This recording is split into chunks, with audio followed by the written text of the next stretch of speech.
Alina never thought her wedding day would become the day people whispered about behind her back for years. She married Draven when he was still just a strong young man from the Ashwood pack, before power changed him, before the title of Alpha sat on his shoulders like a crown he forgot he had to earn every single day. Back then he held her hand like it was something precious. Back then he looked at her like she was the answer to every question he ever had. 3 years later, none of that was true anymore. She stood in the middle of the pack hall, in front of 200 wolves who used to call her Luna, and listened to her husband tell everyone that she was dead weight. He said it just like that, dead weight, as if she were a bag he had been carrying too long and his arms were finally tired. "She is human," Draven said, his voice loud enough to bounce off the wooden beams above them. "She cannot give this pack an heir.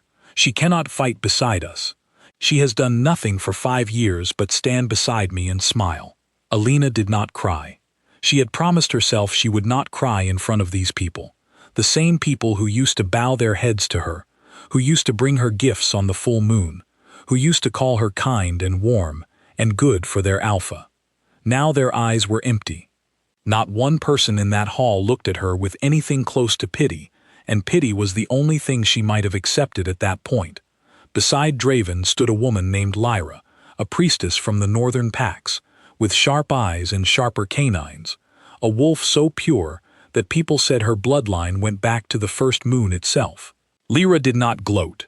She did not need to. She simply stood there, patient, like a queen waiting for her crown to be handed over. "I am stripping your pack protection," Draven said. He said it the way another man might say he was returning a rented car. Simple, final, nothing personal. "You will leave the territory before nightfall. The hollow wood does not answer to me, and it does not care whether you live or die. That is no longer my problem." The hollow wood. Every child in every pack story grew up hearing about the hollow wood, that stretch of black forest at the edge of Ashwood territory, where the trees grew too close together, and the moonlight never quite touched the ground. No human had ever walked out of it alive. Even wolves avoided it unless they had no choice. Alina understood what her husband was really saying. He was not simply casting her out of the pack. He was sending her to die, and doing it in a way that let him keep his hands clean. If the forest killed her, that was the forest's doing, not his. She looked at him one more time, searching his face for some crack, some flicker of the boy who used to bring her wildflowers because he knew she liked yellow ones best. She found nothing. Whatever he had been to her once, he had buried it completely, and buried it well. "Congratulations," she said quietly, and her voice did not shake, which surprised even her. "I hope she is worth it." Then she turned and walked out of the pack hall, out of the only home she had known for 3 years, and into the evening air that already smelled like rain. Nobody stopped her. Nobody offered her a coat, or a blade, or a single kind word. She walked past the training grounds where she used to watch Draven spar with the younger wolves. She walked past the garden she had planted herself, the one with the yellow flowers he used to love. She did not look back at any of it. By the time she reached the edge of the hollow wood, the sun had already dropped low enough that the shadows between the trees looked like solid things, like walls made of night, instead of just an absence of light. She stood at the tree line for a long moment, feeling the cold press against her skin, and she thought about turning around. She thought about begging. She thought about 100 things a broken person thinks about when they are standing at the edge of something that might kill them. Then she thought about Draven's face, dead weight. She stepped into the trees. The forest did not attack her the way the old stories promised. There were no snarling beasts waiting behind the first row of trunks, no ancient monster hungry for a human meal. Instead, there was only silence, thick and complete, the kind of silence that makes a person very aware of their own heartbeat. She walked for hours, maybe longer, her feet aching, her dress torn at the hem from branches that reached for her like fingers. At some point, exhaustion won. She sat down at the base of a wide, twisted tree, wrapped her arms around her knees, and finally let herself cry. Not for Draven, not really. She cried for the version of herself who had believed love was something a person could earn by being patient and kind and endlessly forgiving. She cried because that version of herself had just died somewhere back near the pack hall, and she did not know yet who was going to take her place. That was when the ground beneath her began to feel warm. At first she thought she was imagining it, a trick of exhaustion and cold. But the warmth spread, gentle at first, then insistent, climbing up through the soil and into her palms where they rested against the earth. She pulled her hands back, startled, and saw something she would spend the rest of her life trying to properly describe.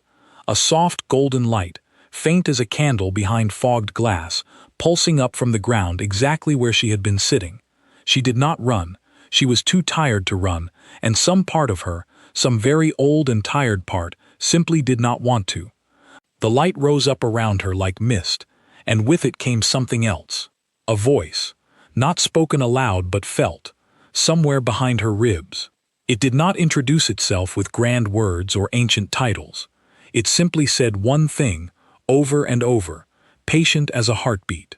You are finally alone enough for me to reach you. Alina did not understand it then. Not fully.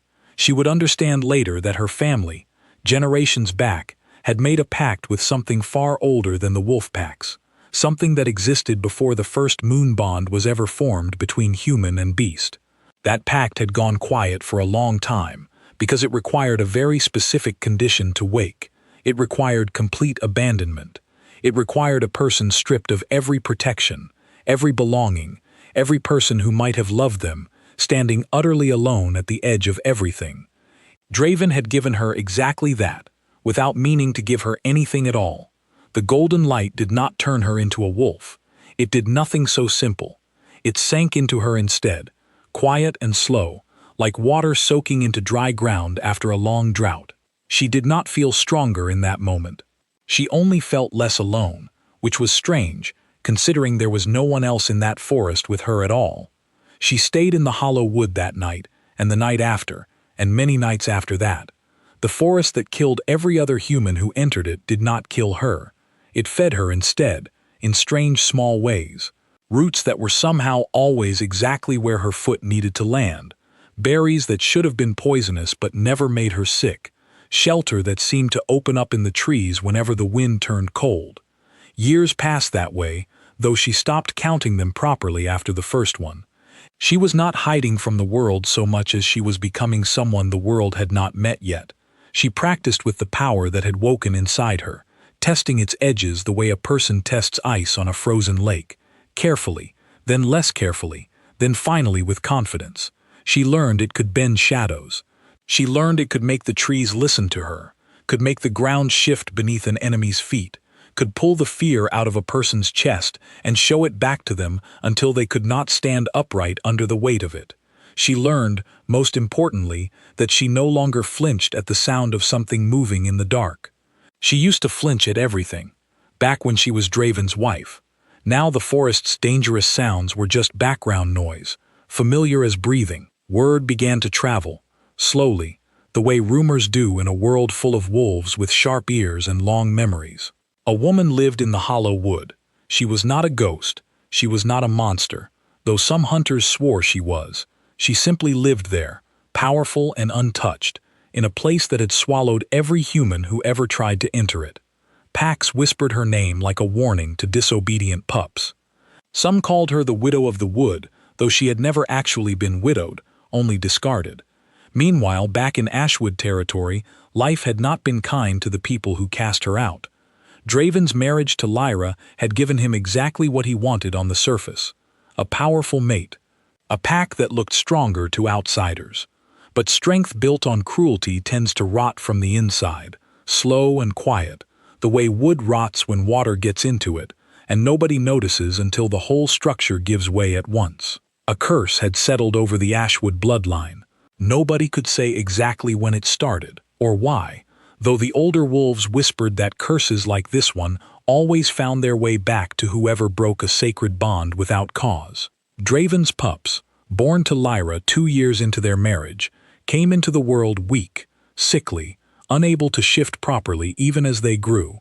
The pack healers tried everything they knew, herbs, rituals, old magic passed down through generations of alpha families. Nothing worked.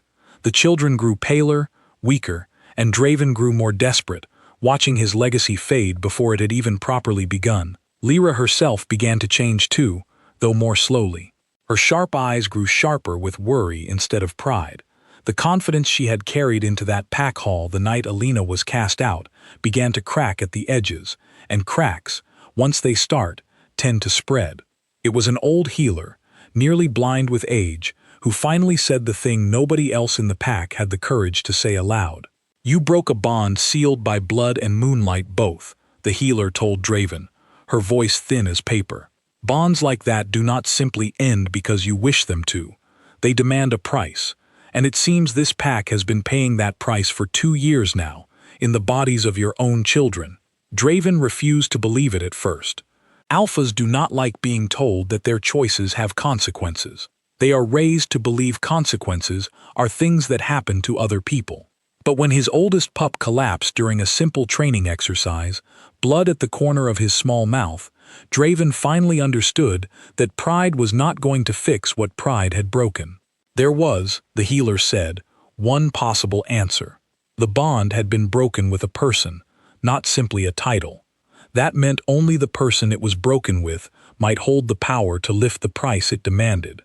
Whether that person still lived, whether she would even consider helping the pack that threw her into a forest to die, nobody could say. Draven sent scouts into the edges of the hollow wood, though every one of them came back empty-handed and shaking, refusing to go back in a second time. Eventually, it was not a scout who found Alina. It was Alina who chose to be found, because by then she already knew everything happening in Ashwood territory. The forest told her things, in its own quiet way, and besides, she had never stopped watching, even from a distance. Some part of her needed to know. She appeared at the edge of the pack territory on an evening that looked almost exactly like the one she had been cast out on 5 years before. Same low sun, same smell of rain building somewhere behind the mountains. The wolves on patrol saw her first and simply stopped moving, the way prey sometimes freezes when it senses something far above its place on the food chain. Nobody in Ashwood recognized her right away. The woman who walked toward the pack hall that evening did not look like the soft, quiet Luna they remembered. She walked like someone who had stopped needing anyone's permission a long time ago. Her clothes were simple, plain, nothing like the fine dresses she used to wear as Draven's wife. But there was something around her that people felt before they could name it, a kind of pressure in the air, like the moment right before lightning strikes. Draven came out to meet her himself. He looked older than 5 years should have made him, the weight of a dying bloodline sitting heavy on his shoulders. Lyra stood a few steps behind him, and for the first time since Alina had known of her, the priestess did not look like a woman certain of her place in the world. "You came," Draven said. It was not quite a question. It was closer to disbelief. "I heard you needed something from me," Alina said. Her voice was calm, almost gentle, which somehow made it more unsettling than if she had shouted. "It seems the forest was not the only thing that decided not to let me go quietly." Draven's jaw tightened. Pride and desperation were fighting a war behind his eyes, and desperation was winning, slowly. "My children," he said, "they are dying because of what I did to you. I know that now. I am asking you, Alina, please, whatever this power is that you carry, whatever you need from me in exchange, name it." For a long moment, Alina said nothing at all. She looked at him, really looked, searching again for that crack she had searched for 5 years ago in the pack hall. This time she found it, not because he had changed into a better man, not really, but because desperation strips people down to something closer to honest than pride ever allows. "I do not want your title back," she said finally. "I do not want to be your Luna again. I do not want anything you think you can offer me, because everything you have belongs to a life I already buried in that forest." She turned her attention, then, to Lyra, who had gone very still. "You wanted his power," Alina said to her, not unkindly, simply factually. "You should understand, better than anyone here, that power taken without care always finds a way to collect its debt. I am not here to punish your children. They did not choose this. But I will not lift a curse that exists to remind this pack what it did, simply because it is finally inconvenient." Then what will you do? Draven asked, and for the first time in 5 years, Alina heard something in his voice that sounded almost like the boy who used to bring her wildflowers. It did not move her the way it might have once. It simply existed, a small, strange, unwelcome flicker of something that used to matter, there and then gone. I will look at your children, she said, because they are innocent, and because I remember what it felt like to suffer for choices that were never mine to make. But whatever happens after that between you and this pack is not my concern anymore. I did not come back for revenge, Draven. I came back because I heard suffering, and I decided, for my own reasons, that I did not want more of it in the world because of me. She walked past him then, toward the healer's house where the sick children were kept, and the entire pack parted around her the way water parts around a stone, quiet and uncertain and, for the first time in 5 years, deeply afraid of the woman they had once dismissed as nothing more than dead weight. What happened in that healer's house stayed mostly between Alina and the 2 frightened, sickly pups who lay there. She sat with them for hours, her golden light moving quiet and careful over their small chests, easing something loose that had been tangled up inside them since before they were born. She did not do it for Draven. She told herself that clearly, and she believed it. She did it because a child's suffering was never a debt that child chose to owe. By the time she stepped back outside, the color had returned to both children's faces, faint, but real, like the first hint of dawn after a very long night. Lyra was waiting outside the healer's house, arms crossed, eyes red at the edges in a way that suggested she had been crying, though she would probably deny it if asked. Why? She asked simply. You owed us nothing. You owed him even less. I did not do it for him, Alina said. I did it for them. There is a difference, and I would ask you to remember it, because I have a feeling you will need to hold on to more of these small differences than you think, in the years you have left in this pack. Lyra did not answer that. She simply watched Alina walk away, back toward the tree line, back toward the hollow wood that had become, against every old story and warning, the only home she trusted anymore. Draven caught up to her at the edge of the trees, breathless, the way a man moves when pride has finally lost its grip on him completely. Stay, he said. Please. Whatever this is that you've become, whatever power you carry now, I would give you back everything. Your title, your place, all of it. Alina stopped, but she did not turn around right away. For a moment, standing there with her back to him, she let herself remember the wildflowers, the early mornings, the version of him that maybe had been real once, underneath everything he later became.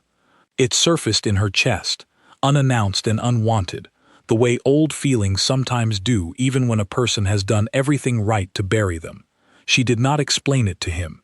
She did not owe him an explanation for a feeling that belonged to her alone, not to the marriage he had broken. There is nothing here for me to come back to, she said instead, quiet, final. You did not lose a wife that night 5 years ago, Draven. You lost the last person willing to make excuses for you. I am not her anymore, and I have no interest in becoming her again. She stepped into the trees, and this time the forest did not need to take her in.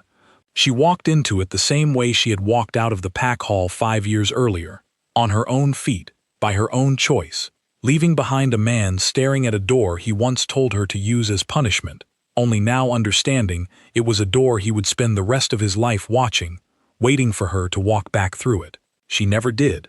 Back at Ashwood, life slowly steadied, though nothing about it ever felt quite as certain as it once had. The children grew stronger, month by month, though they carried a quiet respect for a woman most of them would only ever remember as a story their parents told in careful, lowered voices. Lyra ruled beside Draven for years afterward, though those who knew her well said something in her had shifted permanently that evening, a new caution, a new understanding that power taken without care always, eventually, finds its price. And deep in the hollow wood, where no ordinary human had ever survived, a woman who was once called dead weight lived exactly the life she chose for herself, powerful and unbothered, needing no pack, no title, and no man's permission to simply exist. Sometimes, on quiet evenings, Wolves near the edge of the territory swore they could see a faint golden light moving gently between the trees, calm as a held breath, patient as a promise finally kept. She had not come back for revenge, not in the way the old stories about scorned wives usually promised. She had come back only long enough to prove one simple thing to herself, and to everyone who once looked away while she was cast out to die. She had never needed saving in the first place. She only needed the world to finally leave her alone long enough to save herself.